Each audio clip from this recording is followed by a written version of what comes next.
सिर्फ बाबरी मस्जिद की बात करें, उन्होंने कई मंदिरों के अंदर मस्जिदें बनाई हैं। जो भी रूलर होता रहा अपना करता रहा। उनके अंदर अभी भी ये विष भरा हुआ है, जहर उनका जा नहीं रहा है। ऐसे लोगों को हनुमान जी ठीक करेंगे। आप हिंदुओं से हुए, सिख हुए या सिख, मैं आप खुद मेरी अपनी जो and from Hindus to Sikh हुए, सिखों से मुसलमान हुए, मैं जाट बरादरी से। रामचरितमानस के हिसाब से जीना होगा आपको, गीता के हिसाब से जीना होगा आपको, आदर्श के हिसाब से। और मुसलमान मुसलसल करते रहे हैं, बाई फोर्स कन्वर्जन होती रही है। मैं आपको हकीकतन कह सकता हूं। आप उनका सम्मान नहीं कर सकते तो अपमान करने का अधिकार आपको किसने दिया? Who are you? आप होते कौन है? जिस दिन से यह ऐलान हुआ है 22 जनवरी को भगवान राम का प्राण प्रतिष्ठा होने वाला है, उस दिन से जैसे बिल में जो छुपे हुए होते हैं ना, वो बाहर आ रहे हैं और बाहर आके एक्सेप्ट कर रहे हैं। कई सारे भारत में भी मुसलमान हैं और पाकिस्तान के तो ऐसे हैं, मतलब सच मायने में अगर सीखना है ना कि पार्टियां कैसे बदली जाती है, पार्टी कैसे चेंज किया जाता है, तो आप पाकिस्तानियों से सीख सकते हो कि राम मंदिर को देखते ही आप ये भी एक्सेप्ट करने लग गए हैं कि हाँ, हमारे बाप भी तो हिंदू ही हुआ करते थे, हम भी कन्वर्ट हुए हैं। अभी धीरेन्द्र कृष्ण शास्त्री का एक इंटरव्यू देखिए और उसमें पाकिस्तानियों का क्या कहना है, देखिए इस वीडियो में।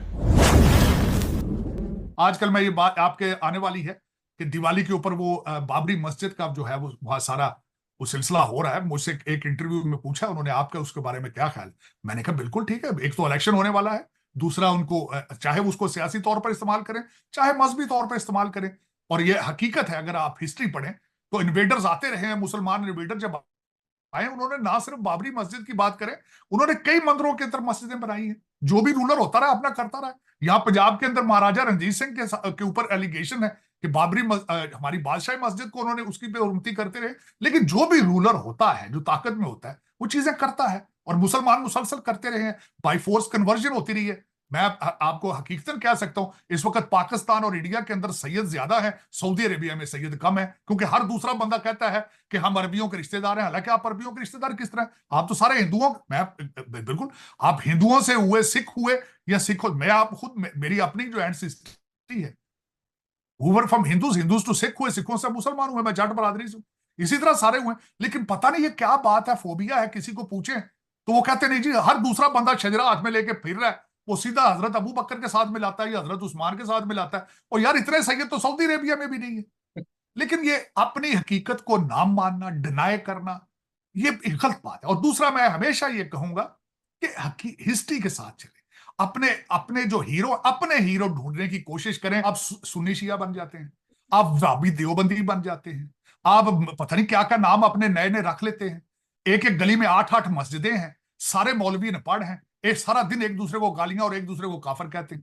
तो दर हकीकत ये, क्योंकि आपको, जिस तरह मैंने बताया, आपको आइडेंटिटी का इशू है, तालीम का इशू है। आप चैनलाइज नहीं हो सके, तालीम याफ्ता नहीं हो सके, और आप सिर्फ डंडे के नीचे रहने वाली कौम है। और डंडा पता नहीं चल नहीं रहा आजकल। आप राम के होने का सबूत नहीं मांगेंगे। आप राम काल्पनिक हैं ये बोलने की आपको जो है किसी ने छूट नहीं दे रखी। क्यों? वो हमारी आस्था का केंद्र है। आप राम के उपासक नहीं हैं तो आप राम के विरोधी भी बनने के अधिकारी नहीं हैं। आप उनका सम्मान नहीं कर सकते तो अपमान करने का अधिकार आपको किसने दिया? Who are you? आप होते कौन है? बस हमारा ध्येय सिद्धांत हिंदू राष्ट्र की कल्पना का ही है। तो ये हिंदू राष्ट्र की कल्पना में दूसरे धर्मों के लोगों के लिए क्या जगह होगी धीरेन्द्र शास्त्री जी की, अगर मैं बात करूं? बस प्यार से रहें, मौन रहेंगे, राम की अपमान नहीं करेंगे तो सम्मान भी ना करें। हमें दोनों पक्ष मजबूत हैं। हमें नहीं, आप सम्मान नहीं कर सकते मत करो, अपमान नहीं करेंगे। आप तो मतलब आपको मेरे हिसाब से जीना होगा, ये है मेरे राम की परिभाषा, मेरे राम के देश की परिभाषा। रामचरितमानस के हिसाब से जीना होगा आपको, गीता के हिसाब से जीना होगा आपको, आदर्श के हिसाब से, मानवों के हित के हिसाब से जीना पड़ेगा आपको, अमानवीय कृत्य से बचना पड़ेगा आपको। पालघर के संतों की निर्दयी हत्या करने का अधिकार नहीं होगा। ये हिंदू राष्ट्र की कल्पना है। और ये अगर बुरी कल्पना है और गलत कल्पना है, ये गलत संकल्प है, तो कोई हिंदू साथ ना दे। और सही संकल्प है तो जैसे आज राम मंदिर की यात्रा में सबकी आंखें डबडबाएं, ऐसे हिंदू राष्ट्र के लिए और आगे बढ़े। तो क्या ये मान लें कि राम मंदिर बन जाने से हिंदुत्व का, सनातन का मिशन पूरा हो जाएगा या कुछ बाकी रह जाएगा? अभी तो ज्ञानवापी बाकी है, मथुरा बाकी है। तो मतलब विवाद कभी खत्म नहीं होगा? विवाद नहीं, ये तो संवाद का विषय है। पर दूसरे धर्म के लोगों के लिए तो ये उनकी आस्था का विषय है। उल्लू को तो दिन बेकार लगता है, तो उससे हम किसी की आंखों का चश्मा नहीं बदल सकते। ये उनकी टेंशन है, हम उनकी आस्था, हमने उनके भगवान को तो बुरा कहा नहीं, उनके भगवान के कपड़े उतारे नहीं, हमने उनके भगवान को कभी जो है सबूत मांगा नहीं, उनके भगवान के खिलाफ बोले नहीं, उनके भगवान के ऊपर हनुमान जी बैठाए नहीं। हमने तो आपकी अवहेलना, पर हमने तो उनके पूरे धर्म स्थान को ही हटा दिया और वहां हमारे हटाए थे, हमने वापस लिया। क्या उल्टी बात करती हैं बहन आप? नहीं, मैं तो सवाल पूछ रही हूं। हम तो आपको जवाब दे रहे हैं। हमारे राम मंदिर के जन्मभूमि पर जहां प्रभु श्री राम कई हजार वर्षों से ऋग्वेद सबसे प्राचीन वेद है, उस ऋग्वेद के प्रमाण पूज्य जगत गुरु तुलसी पीठाधीश्वर गुरुदेव भगवान ने सुप्रीम कोर्ट में दिए राम जन्मभूमि को लेकर। तब हमने नहीं कहा, सुप्रीम कोर्ट ने माना है।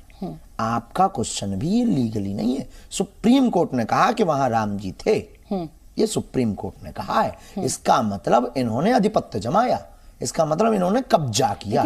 इससे ये सिद्ध हो गया कि ये ऐसी जगहों पर कब्जा किए। अब जहां जहां किए वहां वहां खुदेगा। लेकिन शास्त्री जी, अगर इतिहास को कुरेदेंगे तो बहुत सारे घाव हैं, बहुत सारे वो घाव भरेंगे, वो घाव रिसेंगे, वो घाव भरेंगे। इसलिए तो हम जन्म हमने लिया है और हिंदू हुए ही इसलिए। तो मतलब राम मंदिर पे लड़ाई खत्म नहीं हुई अभी? बिल्कुल भी नहीं। विवाद थोड़ी है, संवाद का विषय। हमें लड़ाई नहीं करनी। तो जो 2-3 चीजें बची हैं उनको ठीक कर दो यार। लेकिन अब तो मलंगड़ के किले का भी जिक्र आ गया है।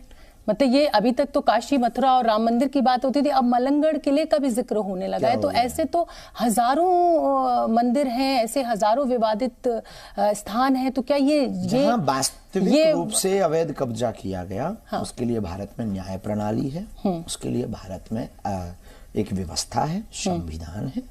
यहाँ पर जो है जज हैं, मजिस्ट्रेट हैं, वकील हैं, वो न्याय करेंगे। हम सब अपनी आस्था के सबूत रखेंगे, हमारे जो वेदों के सबूत हैं उनको रखेंगे, रामचरितमानस के सबूत रखेंगे, और अगर वो सबूत बोलेंगे तो वहां पर लेकिन जब राम मंदिर का फैसला आया तो देश के मुसलमानों ने दिल से स्वागत किया। तो क्या अब उनकी भावनाओं का ख्याल आगे नहीं रखा जाना चाहिए, या इस विवाद को बढ़ाते? हमने मक्का मदीना पे कभी उंगली नहीं उठाई, अजमेर पे हमने कभी उंगली नहीं उठाई, हमने अजमेर के ऊपर तो कभी नहीं गए हम। हाँ, तो हम भावनाओं का ख्याल कितना रख रहे हैं आप ये तो देखो, कितने सहनशील हैं। लेकिन क्रिया पे प्रतिक्रिया भी है। वो वैसे ही कह रहे हैं कि बाबरी मस्जिद को भूलेंगे नहीं, बाकी शफीकुर रहमान बर्क भी कह रहे हैं कि बाबरी का दिया जलाते रहेंगे। उत्तर आप देख लो, आप कितना अद्भुत उत्तर है ये, आपका ही उत्तर वो दे रहे हैं। इसका मतलब ये है कि वो उनके अंदर अभी भी ये विष भरा हुआ है, जहर उनका जा नहीं रहा है। तो ऐसे लोगों को हनुमान जी ठीक करेंगे, हमें भरोसा है।